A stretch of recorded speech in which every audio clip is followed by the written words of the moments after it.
बिस्मिल्लाहिर्रहमानिर्रहीम। इय्याका नअबुदु व इय्याका नस्तईन। अल्लाहुम्मा अइन्नी अला ज़िक्रिका व शुक्रिका व हुस्नि इबादतिक। अस्सलाम वालेकुम। MTL टीवी के साथ मैं हूँ MTL।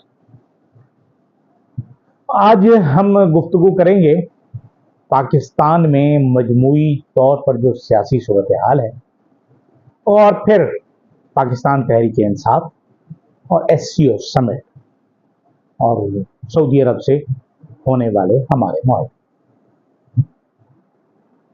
लेकिन इनकी तफसील में जाने से पहले, अगर आपने अभी तक हमारा चैनल सब्सक्राइब नहीं किया तो आप हमारा चैनल सब्सक्राइब करें, बेल आइकॉन पर बटन दबाएं और उसके बाद सुनने के बाद इस पर अपनी राय का इजहार करें और शेयर करें।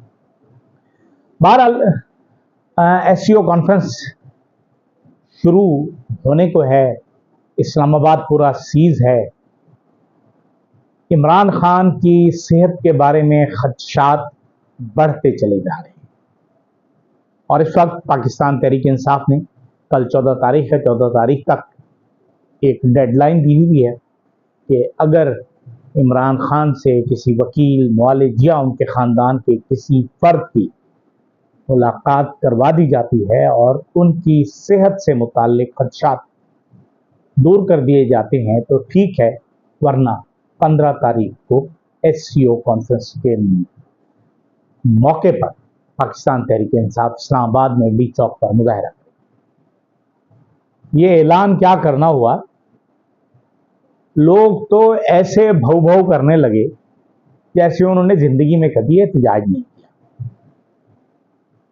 आज तो बड़े मजे से जो हमारे एक शर्जील मेमन साहब हैं, सिंध के इंफॉर्मेशन मिनिस्टर हैं और बड़े मज़ेदार शख्सियत हैं, और उनका तो बड़ा मशहूर वाक़या है कि वो शराब की बोतल में शहद डालकर पिया करते हैं।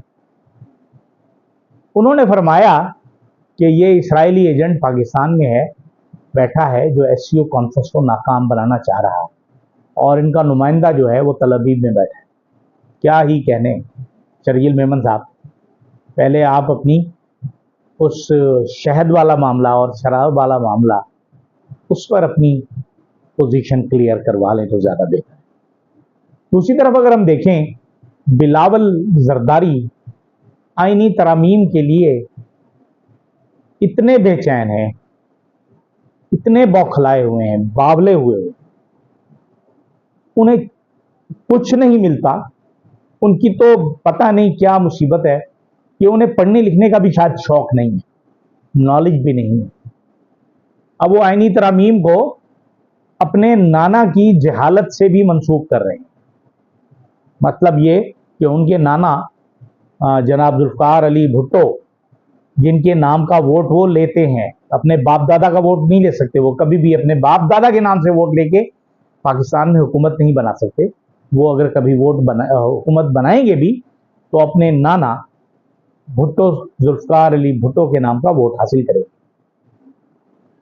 तो क्या उन तक ये फरमुदात कायदे आज़म के नहीं पहुंचे थे कि आईनी अदालत की ज़रूरत है?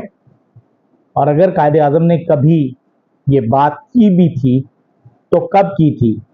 आज़ादी से पहले, गुलामी के दौर में, या आज़ादी के बाद? अगर उनकी बात मान ली जाती है कि जी ठीक है, कायदे आज़म ने यह मुतालबा किया था, तो फिर मुझे लगता है कि फिर इमरान खान और PTI ठीक कह रही है कि हमें हकीकी आज़ादी चाहिए। क्योंकि उस वक्त, जिस वक्त 1931 में कायदे आज़म ने यह मुतालबा किया था आईनी अदालत का, तो उस वक्त भी हम गुलाम थे, और आज बिलावल भुट्टो खुद ही इमरान खान के उस मुतालबे की, उस नज़रिए की तायीद कर रहे हैं जिसमें वो कह रहे हैं कि हमें हकीकी आज़ादी। बिलावल जरदारी तो पाकिस्तान पीपल्स पार्टी को अपने वालिद से ज़्यादा उसकी तदफीन करने में जल्दी है, उन्हें लगता यही है, क्योंकि वो जिस तरह इस मुल्क के अवाम को डील कर रहे हैं, वो समझते हैं कि इस तरह पाकिस्तान के अवाम इसी तरह ही रहेंगे, ऐसे नहीं। बहरहाल आईनी तरामीम के हवाले से वो तो मियां नवाज शरीफ से भी मिल रहे हैं, मिन्नतें भी कर रहे हैं, कोशिशें भी कर रहे हैं और उनसे वादे भी किए गए हैं कि आपको वजीर आजम बना दिया जाएगा, लेकिन हुनूस दिल्ली दूरस्त। दूसरी तरफ आज हुकूमती वक्त एहसन इकबाल की क़यादत में एमकेएम से मिला और मुत्तहिदा कौमी मूवमेंट एमकेएम पाकिस्तान का जो वक्त था उनसे मुलाकात हुई हैदराबाद में। और मज़ेदार बात यह है कि नॉन इश्यूज़ को इश्यूज़ बनाने की जो रिवायत अल्ताफ़ हुसैन के दौर में शुरू हुई थी एमकेएम में, वो आज भी मौजूद है। एमकेएम जिस पॉइंट पर सबसे पहले वजूद में आई और सबसे अहम नुक्ता था उनका कि इस मुल्क से कोटा सिस्टम खत्म होना चाहिए। एमकेएम आज आईनी तरमीम की हिमायत के लिए कोशिश कर रही है कि उन्हें बल्दियाती इख्तियारात मिल जाएं, जो उन्हें कभी नहीं मिलेंगे। वो अगर आइन में तरमीम करवाकर इस कोटा सिस्टम को ख़त्म करा लेते हैं और कराची के अवाम उसमें मेरिट पे आना शुरू हो जाते हैं और पाकिस्तान के अवाम मेरिट पे आना शुरू हो जाते हैं, तो शायद ये उनकी कामयाबी हो, वरना खालिद मकबूल सिद्दीकी साहब अपनी कब्र अपने हाथों से ही खोद रहे हैं। अब जहां तक आईनी तरामीम का ताल्लुक है, उसके लिए इस वक्त एक चौमुखी लड़ी जा रही है। एक तरफ पाकिस्तान तहरीक इंसाफ है, दूसरी तरफ वकला हैं, जमीयत उलमा इस्लाम है और कुछ कॉमपर्स जमातें हैं, दूसरी तरफ पाकिस्तान पीपल्स पार्टी, एमक्यूएम और पाकिस्तान मुस्लिम लीग नून, या जिसे हम कह सकते हैं फॉर्म 47 की गवर्नमेंट। अब इसमें क्या सूरत हाल बनती है, नंबर पूरे होते हैं, लोगों को अगवा करने की कोशिश की जा रही है, लेकिन इस स्ट्रेटजी में हम ये अगर देखें तो पाकिस्तान तहरीक इंसाफ ज़्यादा कामयाब नज़र आ रही है।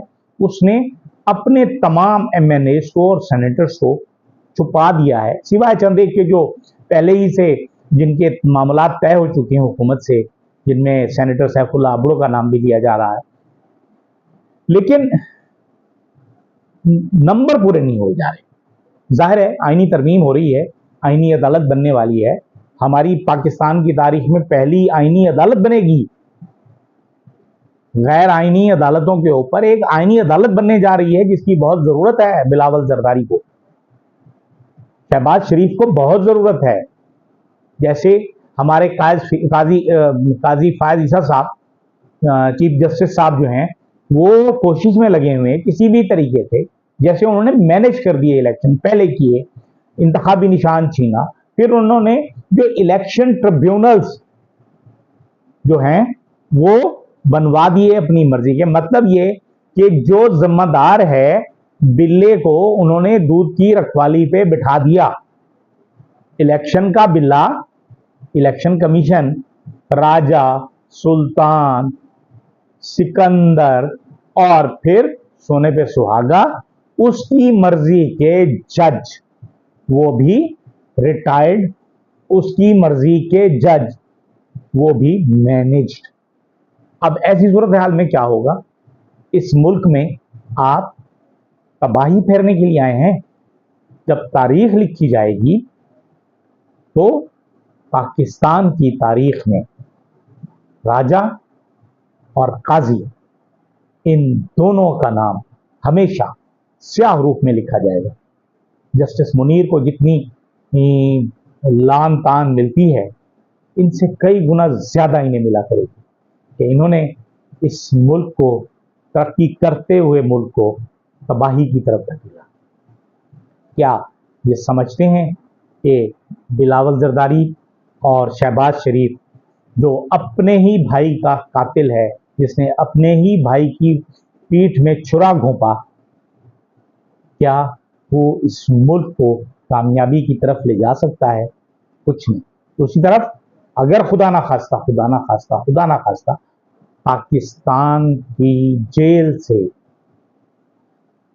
एक साबिक वजीर आजम को कुछ हुआ, इमरान खान को कुछ हुआ, तो हमारे जो दुश्मन हैं उन्हें कुछ नहीं करना पड़ेगा और भारतीय फौज को कोई वक्त नहीं लगेगा کہ وہ لاہور پر اپنا پرچم لہرا دیں۔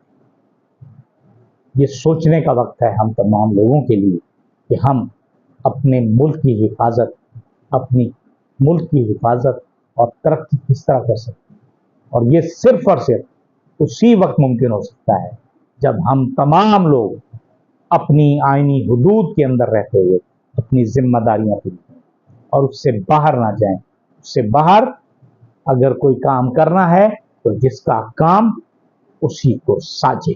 اجازت دیجیے، اللہ حافظ۔